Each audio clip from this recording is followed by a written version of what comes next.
Craig, certainly, do you miss him? You miss his personality? Yeah. Craig was liked by everybody. He had that manner about him, clever.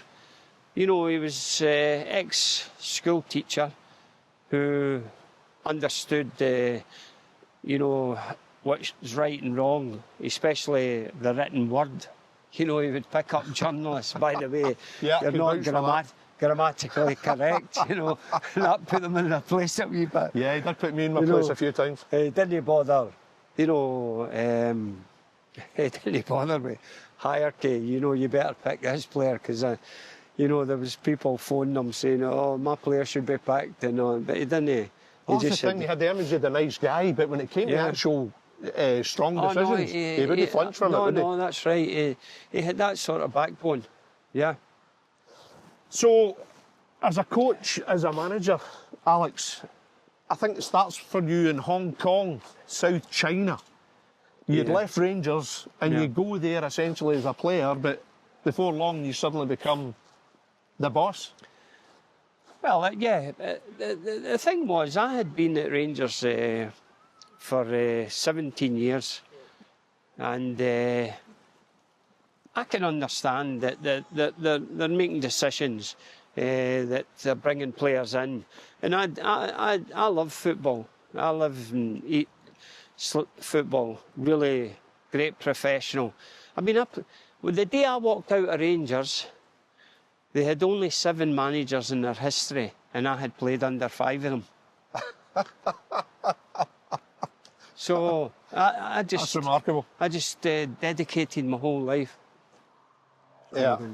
I dedicated my whole life to football. I never drank, never touched alcohol in my life, never smoked.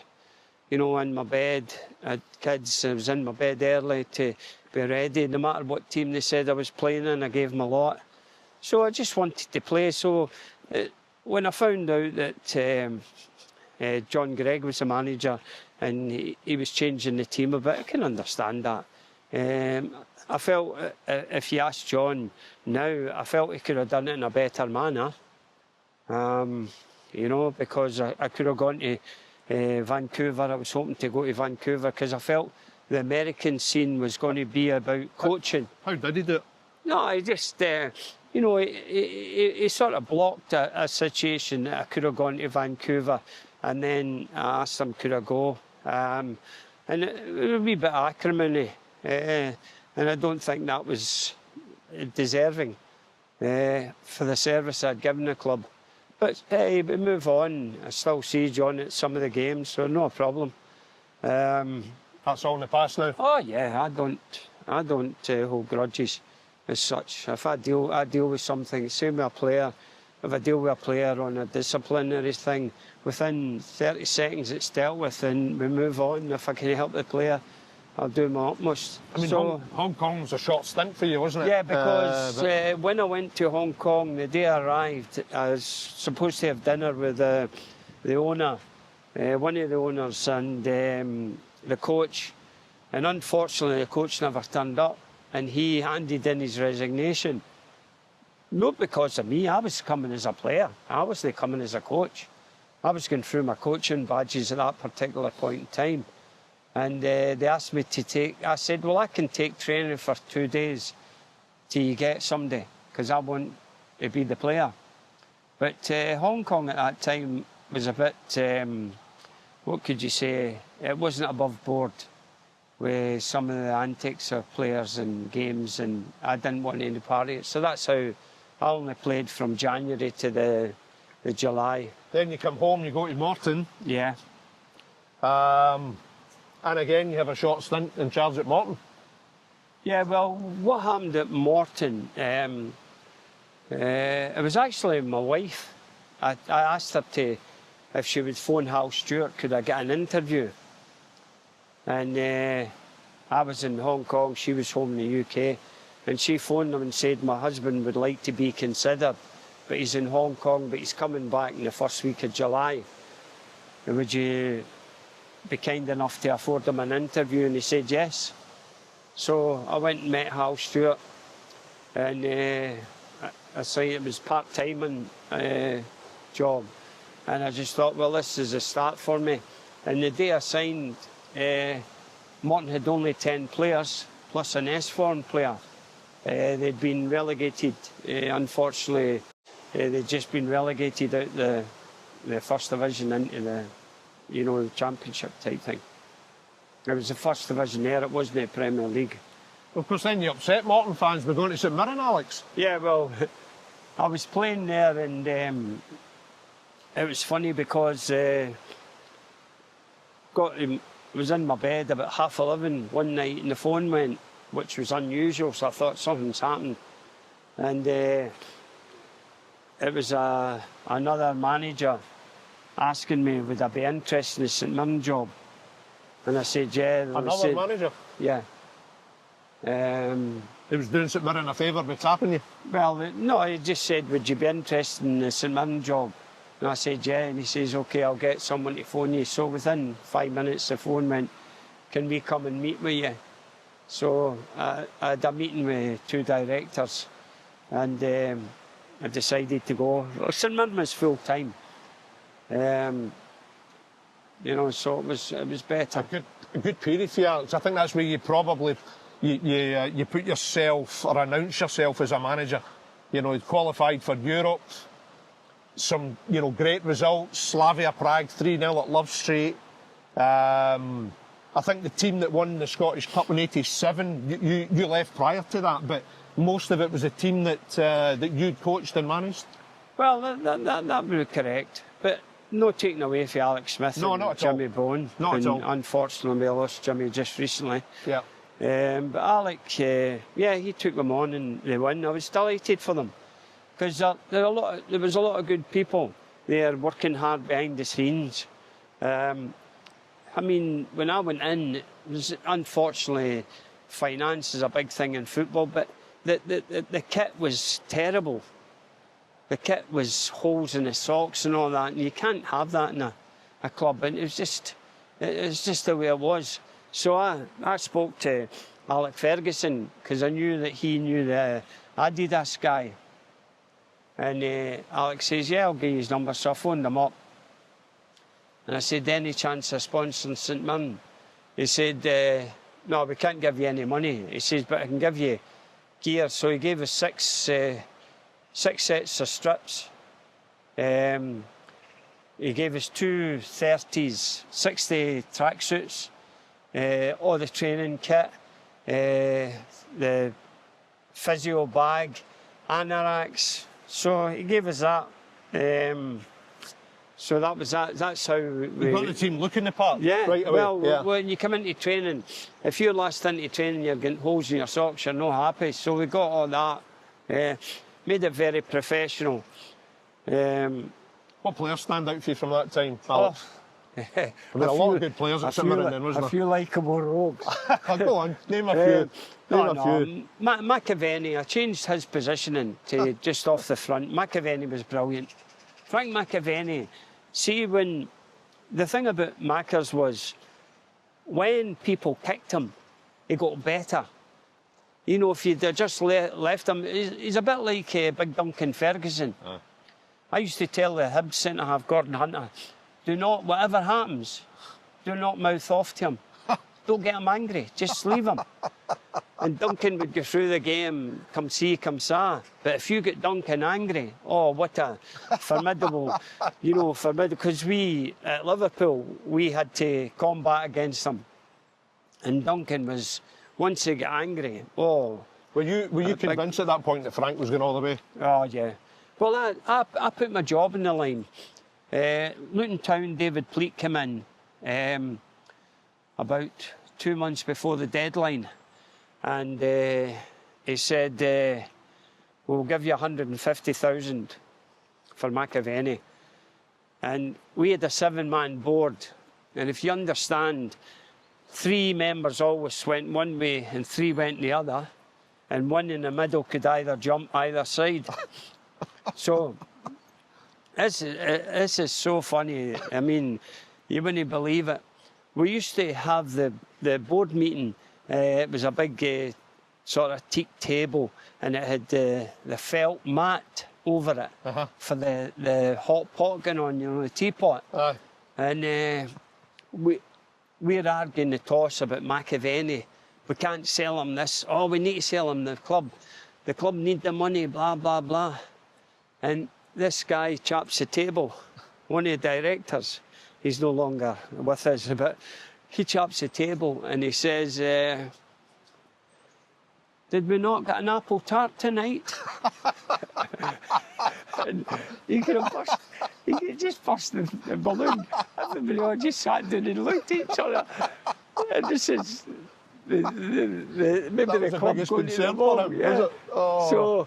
So what then happened was they stuck by me. Chairman Neil Craig was brilliant. Tremendous, and the Secretary Alan Marshall and Bill Waters, they were tremendous to a young manager that didn't really, you know, I was one to rule the world type thing with my team, if you understand. Yeah. But they would say, look, as long as we stay in the league, you know, that was an important thing. Keep us in the Premier League and have a good run in the Cups. That's you doing your job. So what then happened was David Pleat come back in at transfer deadline, 2 days before deadline, and bid 175,000. And I said, no, because we were going for Europe. And I said, you can't do that. I said, we've worked ever so hard to get in the situation we are. And if you do that, the fans won't turn up. I said, we've got the gates up. I said, the team are playing well. I said, we've got some good players. We've got good youngsters coming through. Paul Lambert. Yeah. I brought Paul, Norrie McWhirter, Ian Cameron, David Winnie. Yeah. You know, Brian Hamilton was one of the ones I'd say. So they were all coming through. Campbell money in the goal. And they turned it down. But they said, oh, you'll put this club to the wall. And I said, no, I'll get you more. At the end of the season, I'll get you more. So at the end of the season, they decided to bid 310 grand, I think it was, for McAvennie. So we were accepting it. So we went to England, Alan Marshall. Now, this was the week I was going on my holidays with my kids to Disneyland in America, and it was all arranged. And 3 days or so before I flew, I went down to England to Luton to meet with David Pleat and their chairman. And what happened was, we did the meeting, but Frank, agent, was Bill McMurdo. So they weren't happy, I don't think, with the financial remuneration for signing. And they said, can we wait on it? So when I get back to my room, in these days there wasn't any mobile phones. So my wife called the hotel and phoned my room. And it was about the back of midnight. And she got me and she said, you have to phone this number. John Lyle wants to speak to you right away. No matter what time it is, you have to phone this number. Yeah. And I said, OK. So I phoned John Lyle and he said, can we meet in such and such services? I went, where's that? He says, oh, it's this, that. So I got Al Marshall, who was the secretary lawyer. Right, we're going to meet John Lyle. Got McAvennie and Bill up. Right, John Lyle wants to meet with you. We're going to services. So we went to the services. Alan Marshall and I sat at a table. Frank and Bill were across about 5 tables down for us. And I was nearly sleeping. I was sleeping. I just put my head down. I says, well, wake me up if you decide a deal. So I said to John, well, I think 310 or 320 Luton have bid, and we've accepted that. But for me to do the job properly for St Mirren, I said, you need to give me a wee bit more. I said, so I think it's only right that you give me a bit more. And he says, well, I'll give you 340. And I said, OK. And the rest is history in terms of Frank, eh? Well, no, no, really, because what happened then was Frank signed, and he came back. We come up the road. He came into my office that next day, as we've come up the road. He came in and he said, "Boss, you know, thanks for what you've done for me." Because I had Frank in a tight rein. I've got to be honest. I mean, I had him. I was going to ask. I mean, at that point, was his kind of his? Well, unfortunately, he didn't turn up one day at training, so I went to his house, and it was quite funny. Drew Jarvie. So Frank. Drew Jarvie was your backroom staff at that time, of course. He was backroom staff. Yeah. So go to Mary Hill where Frank's bought a house. We go to the door and Frank comes out. He's like, "Oh, boss." I said, "What happened to you? You weren't at training today?" He said, "Oh, I've just wakened up." I said, "Nah." And the funny story was, little did he know. Is this lunchtime? Is this in the afternoon? This is just at 12:30 or something. And I see the situation. You know, he's got a female in the room. But he was a single guy, so did you introduce? No. No. And Drew Jarvie's like, "How did you know?" I says, "Because no less Frank's running about with a lady's dress on." It was like the side of the couch. So I said, "Right, this is what's happening. You're going to get fined for non-appearance." So we play Hearts at Tynecastle on a Saturday. And I says, "I don't care." I said, "I'm disappointed in you. You're professionals because it's Thursday going into Friday morning." I said, you show me the day that you can be a good professional." And he went out. He was absolutely brilliant. He was brilliant. He had that burst of speed. I knew he would do well in England, Frank. I knew he would do well. But we'd some good guys round about him. You know, some of the signings we made were, you know, Peter Godfrey, a centre-half. You know, you had Frank McDougall. McDougall was a good player, clever player. The unfortunate thing, I had to sell Frank to Aberdeen because medical problem. And the board said, "No, you need to move him." And that was that. But no, I enjoyed my time because I had a bit of difficulty the first 2 or 3 days at St Mirren because they didn't want me. You know, the players thought I was too young,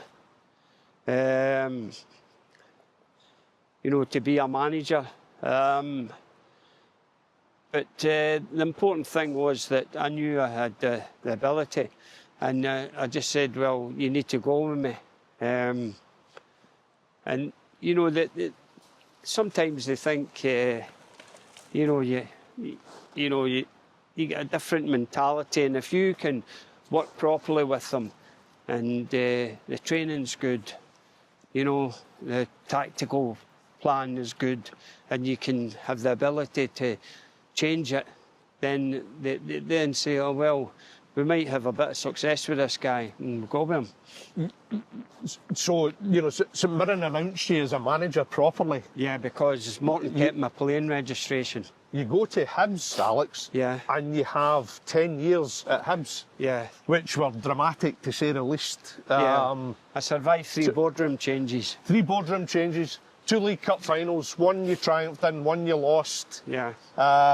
Remarkable signings. Stevie Archibald from Barcelona, Murdo McLeod from Borussia Dortmund, John Burridge from Newcastle, Darren Jackson, Dundee United, and you also signed Pat McGinley twice as well, didn't you? Keith Wright. Apologies to anyone else I've missed out. Hibs fans feel I should be mentioning. Kevin McAllister. Yeah. Jim Leighton. Jim Leighton. From Dundee. He wasn't even getting a game in Dundee reserves. And I phoned him up and I said, I had 2 young goalkeepers. Andy Gorham had left. I had 2 young goalkeepers, and I said, need an experienced goalkeeper. So I phoned Jim up and I says, look, I know you're not playing in Dundee's team. I said, I believe in you because you might have lost your confidence, but you've not lost your ability. I want you to come and play for Hibs. Well, when he came, he got another 25 caps for Scotland, playing for Hibs. When you signed, Steve Archibald was such a headline-making signing. Archie, You had 2 years with Steve, and then... Was it as long as that? Was it a couple of... I think it was a couple of years. I didn't think he lasted as long as that. And you had a fallout? No, Stevie, every day. I mean, Alec Ferguson told me. I played with Alec at Rangers. Alec told me and Archie Knox that they had a chair in their office for Stevie every morning coming in. Oh, this, that and the next thing. And it was the exact same with me. He came, I met him, right, what he signed. He said, right, I must be the highest paid player at the club. That was his first insistence. Yeah, I said, you will be. He said, right, how much you giving me?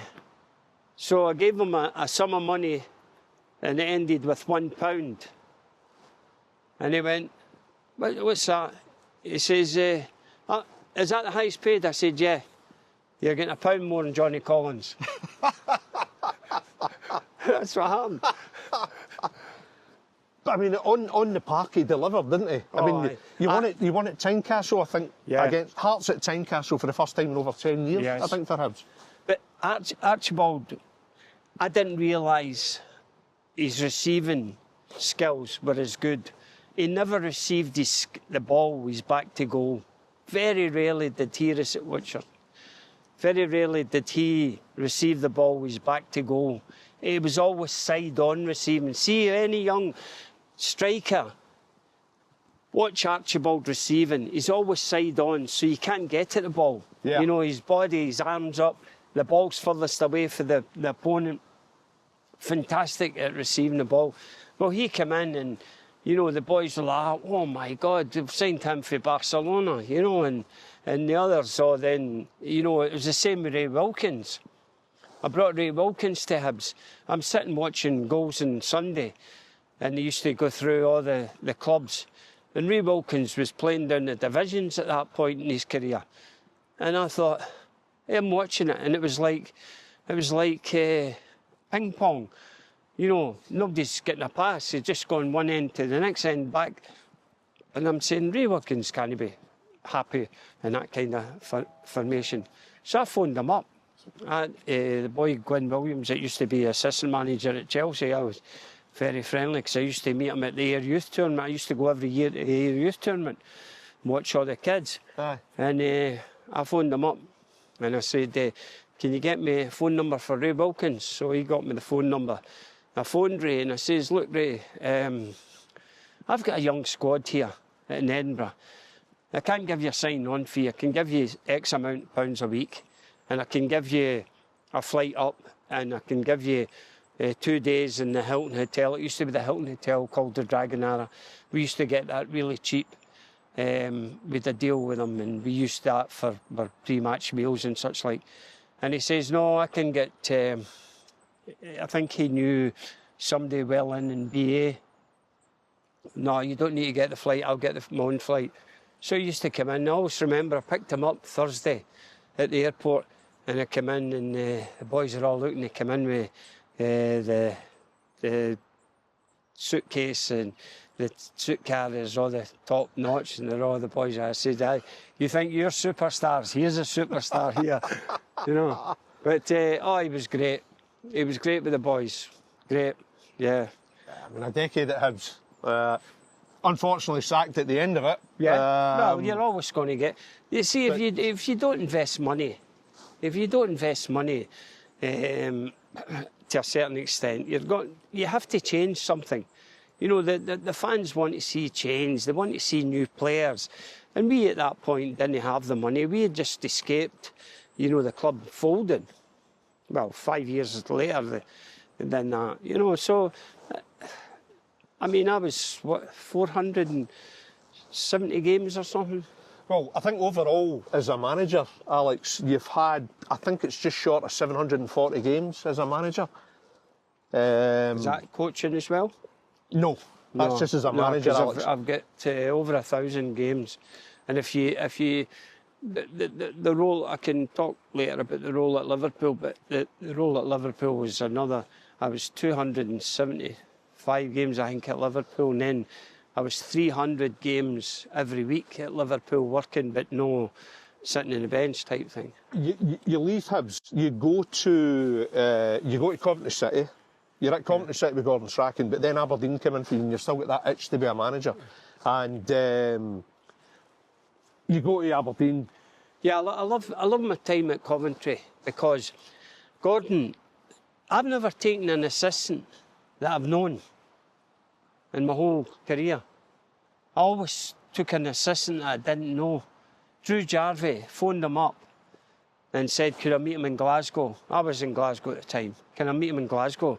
What for? I said, I want to talk to you. So met him. I said, look, I'm going to become the manager of St Mirren.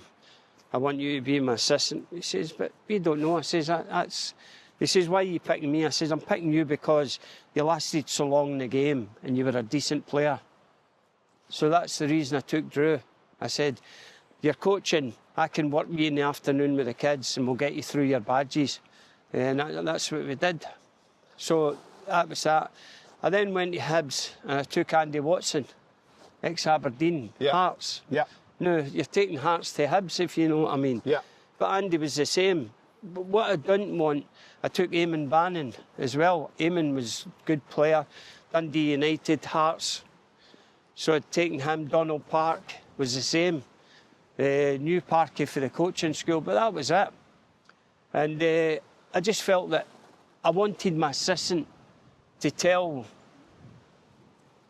me, no, I don't agree with you. That's what I want. I want them to say, no, I don't agree with you. You know, rather, if you know somebody who might be a bit loath to say, no, I don't agree with you. Well, I wanted challenged. I wanted challenged tactically, why you don't agree with me. And then I can say, well, this is this and that. That's how it'll work Well, you were out. certainly challenged at Aberdeen. That was ill-fated, really, wasn't it? I mean, Yeah, well, the good moments, you know, you sing Craig Hignett, you beat Celtic, at one point you're top of the league, but ultimately I think it was a difficult dressing room. yeah, well, not really, because what happened was we stopped Rangers winning the league at Aberdeen. My first 6 months. One each we drew at Aberdeen. They would have won the league that night. And I said to the players, look, this is a big club. If you think you're a big club, this is a big club that you can't let another big club win the league in your pitch. And that was a result. Aberdeen was a disappointment from my own personal view. And I mean, I take flack and, you know, you're seeing things the worst ever, man. It's a load of rubbish because I left Coventry, which was a mistake on my behalf. You know, it was a mistake on my behalf because... you should never have taken Aberdeen, Joe. I should never have maybe gone to Aberdeen because what happened was at Coventry, Gordon took me to Coventry, Gordon Strachan, and Gordon and I just had the ability to gel, and I'd never had any dealings with Gordon. I lightly kicked him all the time in the pitch, and he knows that. And he says, you used to be a nightmare to play against. He says, because if you were playing directly against you, you were so close to me, you hardly try to get moving and all that. And we gelled really tactically as well. You know, we would do things like, we played Chelsea, and they had Frank LaBeouf, the centre-half, French centre-half, and Zola. And I went to see him, and I come back, and Gordon was brilliant this way, because I said to him, Gordon, we're playing 9v9. He went, what do you mean? I says, we're going 9v9. He says, how are you making that? I says, because we're man-marking LaBeouf with no wheeling, and we're man-marking Zola with Richard Shaw. And Chelsea had all the big team at that time. Aye. And we beat them. We beat them 3-2. You know, we'd good. Aberdeen got offered the job, and unfortunately, things materialised that they said I would get able to spend in the market, and it didn't materialise. And I release players. And some of the players were great players. Billy Dodds had come into the international setup when I was there. I was going to ask you, that was one of the controversial ones. You traded Billy for Robbie Winters and money? No, well, what happened was Billy came into the international scene, and I was in the international scene, so I got Billy in the international scene. You know, I said to Craig Brown, he can do Scotland a turn. I think he came in against Latvia. Was that his first game? Yeah. In 1995. Scored twice. Yeah, I think it was. Yeah. So I rated Billy, but with a situation with Billy, I didn't think he was getting paid enough. But there was no more money getting out in wages. And as I said to you, Aberdeen, the appearance money, which in my sense, you can have appearance money, but no 3/4 of your basic salaries made an appearance also. So it's as if you're getting two salaries. Now, whoever worked that out beats me, because that would never work. Never work. And Billy was deserving of more money, but he wasn't going to get it. So the situation was, we're in September, and in January, Billy can go in freedom of movement. He can sign for MD, so you're going to get nothing.